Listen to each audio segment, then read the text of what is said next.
What up, YouTube? It's Two Fat Guys Pull Us, and before we get to our video, we wanted to let you know about our milestone giveaway for 1,000 subscribers. We are giving away an Amazing Spider-Man issue number 4. This is the first appearance of Silk, the original Sin tie-in. I'm sure everybody is familiar with this book. This is a CBCS 9.8. Oh, yeah. Yeah, so... Big boy. This book is much hotter than it was when we first bought it for the show. Yep, that's true. You insist on still giving it away, and I'm very happy to do it. You can tell that he is not. But anyway, we are giving this away when we hit 1,000 subscribers. Kick-ass, key issue, first appearance of Silk, is someone's going to win this book. So go ahead, hit that subscribe button, and let's get to the video, shall we? What up, YouTube? It's Two Fat Guys Pull Us, and we've got some, I wouldn't say breaking comic book news, but we've got some comic book news. It's important. It is important because we started our comic book journey with the X-Men books, and they're getting a reshuffle. And, you know, it's been a little lackluster, but, you know, it looks like we may have some stuff to get excited about. And I say that very hesitantly because, you know, we've had our issues with X books currently, and we hate to sound, you know, just kind of bad mouthing it, but we have to be true. You know, we have to be truthful about that. But that being said, Marvel has announced that the X-Men enter the Destiny of X with new titles, team shakeups, and more. So, they have announced the Destiny of X, which essentially is, I guess, the next part of post-Hickman. It's not the next part, it is the post part of Hickman. And, you know, we've read that interview, we've talked about that interview that he's given about how, you know, it just wasn't progressing at the pace that he wanted. And a lot of the other writers within the X office wanted to play in the sandbox that he had established in Hawksbox. Mm-hmm. And we're still in the middle of Inferno. We got issue 3 this week. Yep. And we're establishing new ground. Now, we don't know what the end result is going to be, but we kind of get a little bit of tidbits here. Mm-hmm. So if we look at the promotional art, we've got Immortal X-Men, Marauders, X-Force, Knights of X, X-Men, Legion of X, Wolverine, New Mutants, and X-Men Red. Now, you know, when it was announced that Hickman was jumping off, we both were kind of like, well, maybe they'll pare down the titles. It didn't look like it's doing that. No, they're not doing that at all. And surprisingly enough, they are bringing in at least 2 new voices to the 2 new writers to the X office, X office, the inner circle, yeah. the council, which I was really surprised by. I thought for sure, if you look at sort of the way that X office had been running before, we had a lot of double dipping. Hickman was working on Mutants for a while. Gary Dugan Duggan was writing Marauders and had Cable, and then the second he lost Cable, he picked up X-Men. Benjamin Percy has been doing Wolverine and X-Force since day 1. Yeah. He's also getting his own event with the Lives and Deaths of Wolverine. And then we've also got the very least, you've got Leah Williams without a book. Right now, Cy Spurrier doesn't have a book, except I'm totally telling you now, Cy Spurrier is the writer of Legion of X. 100%. Yeah. 100%. Yeah. And hopefully Leah Williams gets announced for one of these other books that we don't know. But we know Steve Orlando is taking over the Marauders book for Jerry Gary, and Kieran Gillen is taking over the brand new Immortal X-Men. So my other question is, and we haven't really touched on this, is Vita Ayala, will they still be in charge of New Mutants? I can't possibly fathom how you take that a book away from them. Specifically, Vita Ayala and Rod Rice as a team together. I believe on Twitter there was someone doing a little bit of a deep dive of X sales in the second half of 2021, and New Mutants, I think, blew every book out of the water, including X-Men, which had a big relaunch. Wow. And you had a unannounced, unceremonious team change right in the middle of New Mutants at issue 18. So the fact that it didn't have all the pop and circumstance behind it that Jerry Gary's X-Men did, I think really stands up for how good that book is. Yeah, for sure. Well, looking at where we're headed post Hickman, I will tell you, when Hickman got involved and we jumped on, we grabbed every single X book. We got burned, even though people were like, "Don't do it."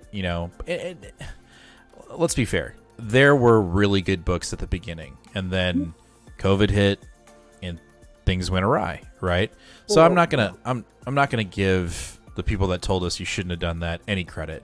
I think that's just it's a victim of circumstance in that sense. That being said, looking at this current lineup, I'm just going to go ahead and say it now. I'm not picking up every single book. I'm just not. I can't because, we just have so many comics to read. Now, if we get into it and they're like, "Oh my God, I can't believe you're not reading X-Men Red." Okay, we'll figure it out.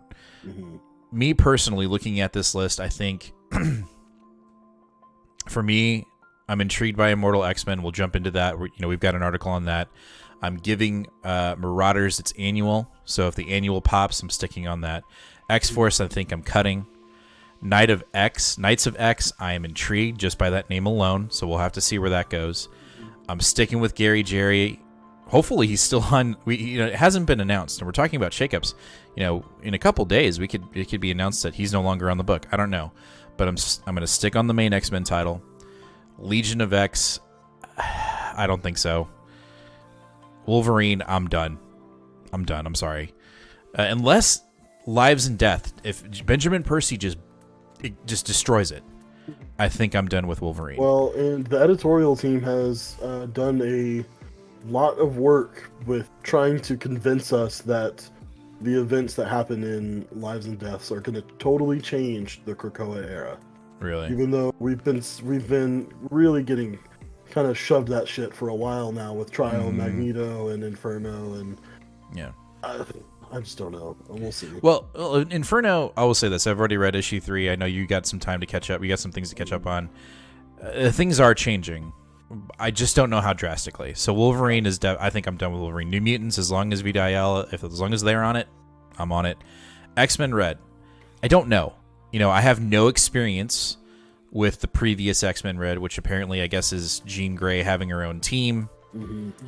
I got excited for a split second because you know who wrote the original X-Men Red team? Tom Taylor. And I was like, he's not going to be running it. No, of course he's not. No. But literally, he had to go on and make a public statement on Twitter because people were speculating out the ass. And he was like, no, guys, trust me, I'm not doing it. And they're like, bullshit. And then the next day, Tom Taylor signs exclusive deal with DC. And he's like, guys, I'm so sorry. I promise you I would have loved to have done it, but I'm not. Well, the X-Men Red is definitely up in the air. I just don't know. Yeah, it depends on the team. I think for the most part, we're on the same page.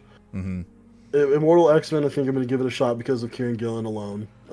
What he's doing with Eternals right now is really good. Really got my attention. Marauders, I think I will probably go ahead and give it a few issues, just because I honestly love how gay this team is, and how I really want to see if Steve can do some stuff with some brand new mutants. We've got a brand new one on the team, and with a few really underrepresented ones. And we'll get into that because we've got an article for that, so we'll definitely jump into that. X-Force, I'm almost 100% sure I'm off of that, unless they tell, they somehow come out and say that, I can't. Joshua Cassara is doing the next 20 issues and without touching it, that's the thing is, X-Force started so good, and it's 9 through 15 weren't so great, but Joshua Cassara's artwork really carried the book, and then at the end it just fell apart when he was starting to work on Lives and Death. So outside of Cassara, being on if he's on the book, right? Let's say this. I think for me to stay on X-Force, Cable has to be involved, Deadpool has to be involved, and Wolverine can no longer be on the team. If that happened, I would continue to stay on the book, no doubt. Okay. Fair enough. Knights of X sounds like it's just Excalibur 2.0. It sounds like we're dealing with Otherworld. If Yeah. that's what it is, and Teeny Howard is writing it, then I will be on the book. Jerry Gary's X-Men, I am actually very leery on. I am Ooh. not impressed with any of the issues that we've gotten so far. Each issue feels incredibly disjointed to me, and I am just not there. Yeah. Legion of X, I am actually very intrigued by, especially if it is written by Cy Spurrier. I Okay. think we could get another. I think this could be his second attempt at an ultra cerebral, heady sort of, goody two shoes English style writing, sort of what he's doing in Rush right now, his independent vault book. Yep. If that is the case, I'm on board. Okay. Wolverine can suck my big toe. Totally off. New Mutants, again, just like you said, 100% on board. And X-Men Red's going to have a dynamite team, dynamite writer and art team to really get me to jump on, because I literally, if you had asked me less than a week ago, I would have told you I'm probably just going to drop all my X books and just do trades or something. 'Cause I'm not into it. No, I remember having that conversation with you. I think we were having lunch, and you were just like, "Fuck that shit." So, And I can't believe they're getting me, but they're getting me. you know what's going to end up happening is we're probably we'll be there at the shop, putting in our subs, and just take my card, just get out of here. But let's dive into two series that have been announced creatively, just so we can get a little more insight. I'm sure after we release this video, they're gonna X-Force is next day, and if we need to make videos about it, we will. So, secrets of mutant history are unleashed. Vicious betrayals threaten Krakoa's future in Immortal X-Men. New X-Men series from writer Karen Gillan and artists from Lucas Renneck arrives in March. So, this series is something that Comic Book Herald is like just giddy about. Like outside of the excitement of Inferno, and he's been asking for a what's it called? I can't remember the name of the group that we're about to talk about. The Council, the Quiet Council. Yes. He has been wanting a Quiet Council book for so long. And I agree with him. Like, the inner politics of everything, I think, is very important. I think it's more important than figuring out the business handlings of Krakoa. I don't give a shit about that, but I want to know about the politics.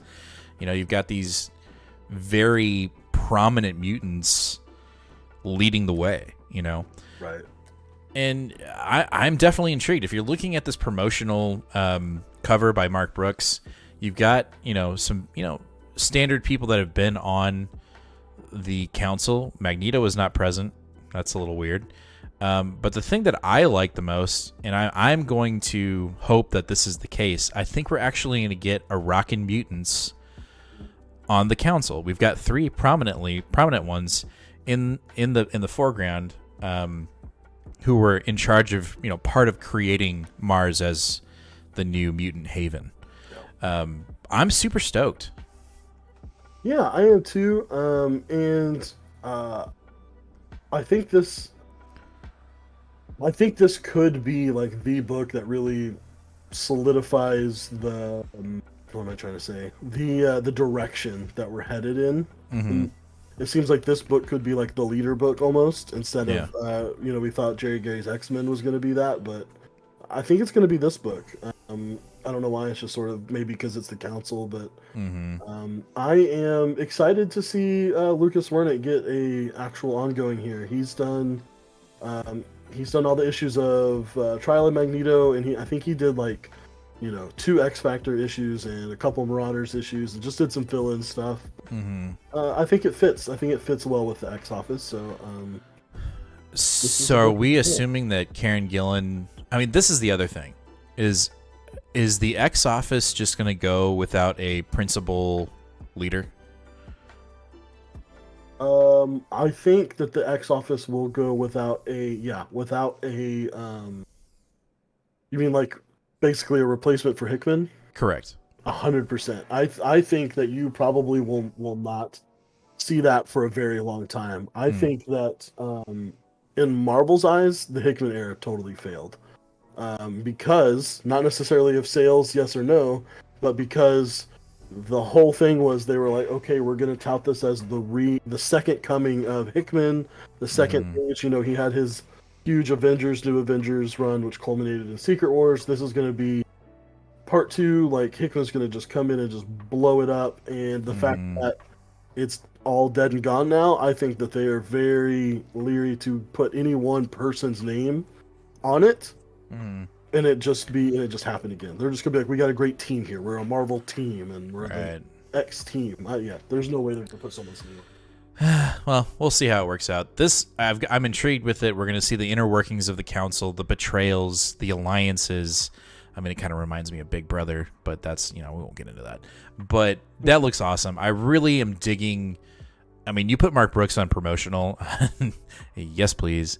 So yeah, this is definitely a title that I'm excited about, and we've got some actual news on it. So I'm glad we could talk about that. I just want to point out what I was saying earlier and how hardcore this editorial team is. In the description here, it says, "The Quiet Council rules the Krakoan Age for better or worse, shaken by the events of Inferno and X Lives of Wolverine, Deaths of Wolverine."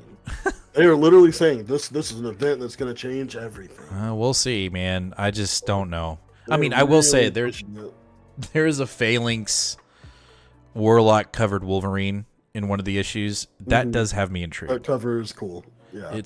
So, and you need to read Inferno. Anyway. Also, I'm going to call it here first. This is going to be an unfortunate beginning of Immortal as a catchy cliche title for Marvel books. Like, I guarantee you, within a year, we're gonna get Immortal Iron Man, Immortal Captain America, Immortal Silk. Like, it's gonna happen. No, you're definitely right there. Next up in this little, talking about new teams, the other thing that's been announced as of this video is Marauders by Orlando, and we've got a new assembled team of the Marauders. And like you said, this book has major potential to be so prideful and so representative. And, we got an inkling of that in X Factor. And I think we both were on board for it. I think it was a really good representation. I think we could have gone further, but the book unfortunately got canceled. So hopefully Marauders can rein that in and bring that into its pages. I am digging this team.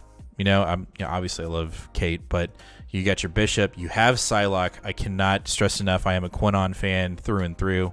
And then the one for me on this team that I'm like, hell yeah, because I wanted her to be on the X-Men team, and I knew nothing about her. I just read about her, and I was like, fuck yeah, and that's Tempo. Tempo is awesome. Yep, I like Tempo a lot. I'm excited. This team has probably got me the most excited of our announced or existing teams already. I like I was not super familiar with Quinnon before this era. I only knew Betsy from like the old 80s and stuff. Yeah. But I really like her as a character. Even her character development in the terrible Fallen Angels. Whoa. Like, it still was. I still think that was worthy. I think it's interesting that they've somehow decided to slowly carry that dead plot line along through 3 books, through Cable and Hellions. But I her as a character is really intriguing. I'm very interested to see if the romance that was started between Aurora and Daken in X Factor is continued. Bishop has always been one of my favorite X-Men, even before I was actually a fan of mutants, just because of he was my favorite toy when I was a kid. Yeah. So the fact that he's there is cool. And then this new character, whose name I'm never going to remember. Somnus. Somnus, yeah. So I'm just interested to see what they can do with this brand new character. Yeah, and he debuted in the Pride Marvel issue. So if you're looking for that key issue of that character, that's where you're going to find it. I'm stoked. So kind of draw it back to the beginning of what we were talking about. Destiny of X has been announced. There are some titles that we're like super stoked about. There are some titles that we're very speculative about, and there's some titles that we're just not even going to get near unless it gets announced that they're just too good to pass up. but overall, I guess I'm cautiously optimistic. I mean, I'm going to be sad when we get our last Inferno and Hickman is done. But I don't know. At the end of the day, I'm a huge X-Men fan. I cannot wait for them to make their debut in the MCU, and there's just so much to play with in the treasure box or the toy box of X-Men. So, yeah, I'm optimistic. I think the biggest one, I don't think it'll happen, but I'm going to throw it out there. If X-Force does get Cable and Deadpool and no Wolverine, that's going to be dope. Interesting. I don't think it's going to happen, but that would be We'll have to wait and see. But that's going to do it for our comic book news for the Destiny of X release. Make sure to hit that subscribe button, hit that bell, give us a like, and also let us know in the comments. Are you looking forward to the Destiny of X? What book are you looking forward to the most, if at all? And until next time, guys, read more comics. We'll talk to you later, fam. Bye-bye.